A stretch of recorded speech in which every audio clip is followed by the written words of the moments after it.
Brain tumour হলে আমরা একটু আগে দেখছিলাম যে বমি ভাব বা বমি হওয়া, মাথার প্রেশার বেড়ে যাওয়া, অন্ধত্ব হতে পারে। এরকম আরও অনেক কথাবার্তায় কোনো ধরনের অস্বাভাবিকতা বা আচরণে কোনো অস্বাভাবিকতা হতে পারে কিনা? হ্যাঁ, খুব ভালো একটি প্রশ্ন করেছেন। আসলে আমাদের মস্তিষ্কের কয়েকটা অংশ, একটা হচ্ছে frontal lobe, parietal lobe, occipital lobe এবং টেম্পোরাল লোব। সো আমরা যেটা বলি যে ফ্রন্টাল লোব মানে সামনের অংশের যে আমাদের ব্রেনের অংশটা, সেই অংশটা হচ্ছে আমাদের পার্সোনালিটি, বিহেভিয়ার, মেমোরি, তারপরে হচ্ছে সঠিকভাবে কথাবার্তা বলা, এই বিষয়গুলো কিন্তু নিয়ন্ত্রণ করে। একটা পার্সোনালিটি কেমন হবে, প্রাসঙ্গিক কথা সে বলছে কিনা, সোশ্যালিটি মেনটেন করছে কিনা, এই জিনিসটা কিন্তু নিয়ন্ত্রণ করে আমাদের ফ্রন্টাল লোব। আর অক্সিপিটাল লোব আমাদের চোখে দেখাটাকে নিয়ন্ত্রণ করে। আর প্যারাইটাল লোব হলো আমাদের যে স্নায়ু, যেটা আমরা যেমন এখানে চিমটি দিলে আমি বুঝতে পারছি, এটা কিন্তু আমাদের প্যারাইটাল লোবের ফাংশন। আর এটা হচ্ছে যে টেম্পোরাল লোব, সেটা হলো আমাদের স্মরণ শক্তি, মেমোরির সেন্টার।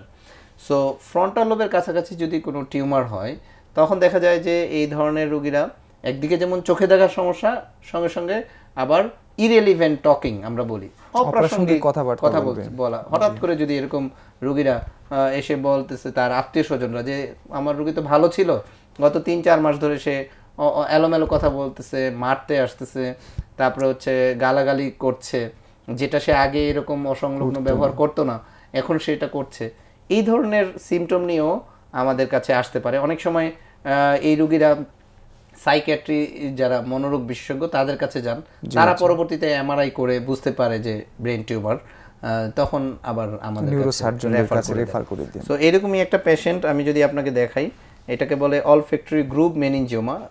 দেখেন বিশাল বড় একটা টিউমার, বুঝতেই পাচ্ছেন যে পুরো ব্রেইনের মানে 4 ভাগের 1 ভাগ আমরা যদি ভাগ করি, হ্যাঁ। সো এত বড় একটা টিউমার। সো এই টিউমারটা, পেশেন্টটা প্রবাসী ছিল, তারপরে সে তাকে পাঠিয়ে দেয় সৌদি আরব থেকে, এবং আমাদের কাছে 1 মাসের মধ্যেই আসে। 55 বছরের একটা পেশেন্ট, সে ব্লাইন্ডনেস মানে এক চোখে দেখতো না, এলোমেলো কথাবার্তা, প্রচণ্ড মাথা ব্যথা এবং বমি। আসার পরে আমরা এমআরআই করে দেখি যে তার এরকম বিশাল বড় টিউমার। তাকেও আমরা এরকম মাথা ফিক্স করে আমরা এভাবে অপারেশন করে দিয়েছি, এবং অপারেশন করার পরে এখন অপারেশনের 4 দিন পরেই সে অনেকটা সুস্থ। বাড়ি কোথায়? লক্ষ্মীপুর। অপারেশনের আগে আপনার কি কষ্ট ছিল? আমার ব্রেন টিউমার হয়েছে। ব্রেন টিউমার হওয়াতে আপনার কি কি সমস্যা হয়েছিল? চোখে সমস্যা হয়েছে। চোখে দেখতে পারতেন? দেখতে পাইতাম কম, আরে আস্তে আস্তে এটাতে একদিনে এফেক্ট করে না, আস্তে আস্তে আস্তে আস্তে এফেক্ট করছে।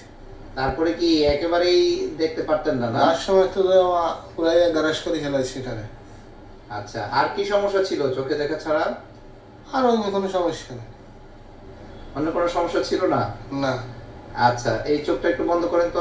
সে এলোমেলো কথা বলতো, বাট তার এগুলো মনে নাই এখন। ভালো এদিকে তাকান তো বাবা। এখন কয় আঙ্গুল? 2 আঙ্গুল। অপারেশনের পরে সে এখন কাউন্ট করতে পারছে, ফিঙ্গার কাউন্ট গুলো। 3 আঙ্গুল। এখন 5 আঙ্গুল। হ্যাঁ, ওই চোখটা বন্ধ করেন তো বাবা। সোজা উপরে তাকান, এই যে উপরের দিকে তাকান। এখন কয় আঙ্গুল? 2 আঙ্গুল। এখন 5 আঙ্গুল। এখন 4 আঙ্গুল। ভালো করে বলেন, কয় আঙ্গুল? 4 আঙ্গুল। এখন 3 আঙ্গুল। একেবারেই দেখতে পারতো না, এখন অপারেশনের কয়েকদিন পরে